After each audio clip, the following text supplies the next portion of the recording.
नमस्कार, बालमित्रमध्ये आपले स्वागत आहे। आज आपण साने गुरुजी यांच्यावरती सुंदर असा मराठी निबंध बघणार आहोत। हा निबंध अतिशय सोपा, आकर्षक व माहिती पूर्ण आहे। तर चला मग सुरुवात करूयात।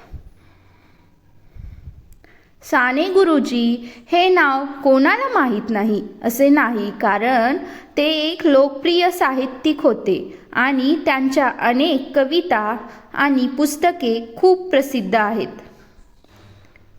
साने गुरुजी यांचा जन्म 24 डिसेंबर 1899 मध्ये महाराष्ट्र राज्यातील रत्नागिरी जिल्ह्यातील पालगड या गावामध्ये झाला।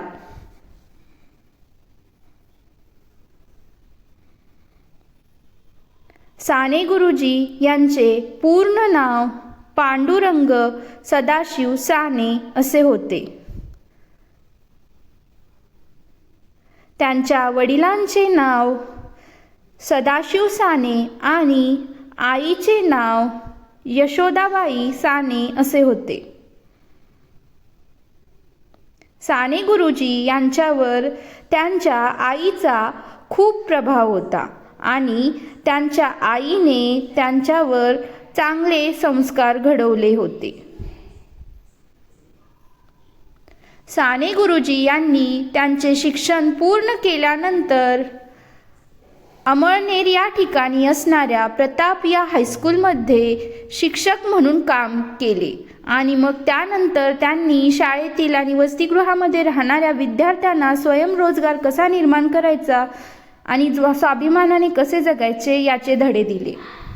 साने गुरुजी हे फक्त शिक्षक, लेखक, पत्रकार किंवा समाजसेवक म्हणून ओळखले जात नाहीत, तर ते एक स्वातंत्र्य सैनिक, लोकशाही समाजवादाचे भाष्यकार आणि आंतरभारतीय चळवळीचे प्रवर्तक म्हणूनही ओळखले जातात।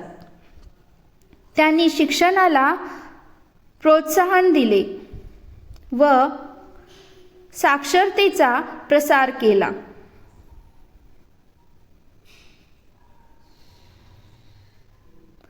तसेच त्यांनी जातीय भेदभाव याविरुद्ध लढा दिला आणि स्वातंत्र्य संग्रामात सक्रिय सहभाग घेतला।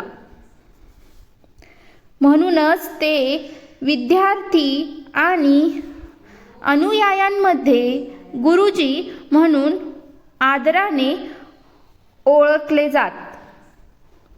बलसागर भारत हो, बलसागर भारत हो, विश्वात शोभुनी राहो यांसारखी त्यांनी लिहिलेली स्फूर्तिगीते आजही लोकप्रिय आहेत।